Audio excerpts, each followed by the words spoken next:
ब्रह्मांड का एक अटल नियम है, कर्म लौट कर आता ही है। आप चाहें तो पर्वतों के पीछे छुप जाइए, आप चाहें तो महासागरों की गहराई में उतर जाइए, परंतु कर्म का चक्र आपको ढूंढ लेगा।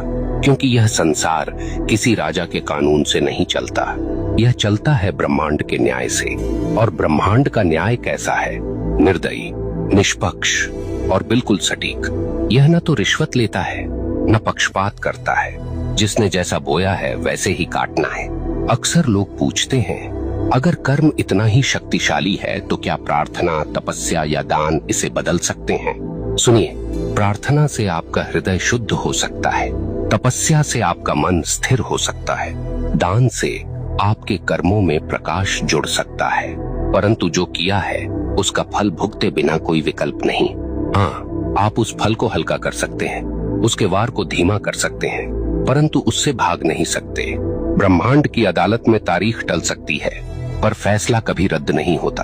अब सोचिए, जब आप किसी इंसान के साथ अन्याय करते हैं तो वास्तव में क्या होता है? वह इंसान आपको कोसता है, उसकी आत्मा से निकली आह सीधी ब्रह्मांड तक पहुंचती है और ब्रह्मांड इसे दर्ज कर लेता है। अब वह आह आपके जीवन की राहों पर कांटे बनकर बिछती है। कभी वह आपके काम बिगाड़ देती है, कभी वह आपके घर में कलह भर देती है, कभी वह आपके मन को बेचैन कर देती है। और आप सोचते हैं ये सब क्यों हो रहा है, पर आपको याद नहीं रहता कि आपने किसी और की राह काटी थी। आप भूल गए, पर ब्रह्मांड ने नहीं भुलाया। यहाँ एक बात और समझ लीजिए, कर्म केवल नकारात्मक नहीं होता। जैसे बुरा कर्म लौटता है, वैसे ही अच्छा कर्म भी लौटता है। कभी किसी को सच्चे दिल से सहारा दिया तो वह सहारा एक दिन आपके लिए दीवार बनकर खड़ा हो जाएगा। कभी किसी का दिल सच्चे भाव से खुश किया तो वह खुशी आपके जीवन में रोशनी बनकर लौटेगी। ब्रह्मांड का यह न्याय इतना गहन है कि वह एक छोटी सी मुस्कान को भी व्यर्थ नहीं जाने देता, और न ही एक छोटे से अपमान को।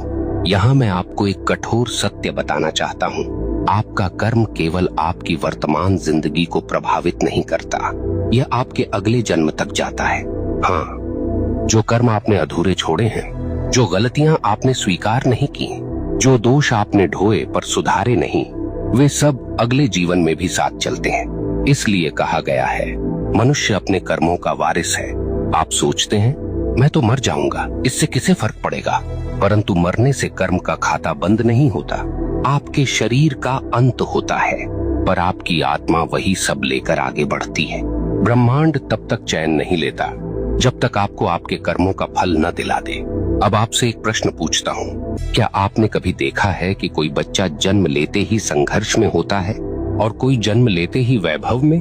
क्या आपने कभी सोचा है क्यों कोई अपंग पैदा होता है और क्यों कोई जन्म से ही स्वस्थ और बलवान?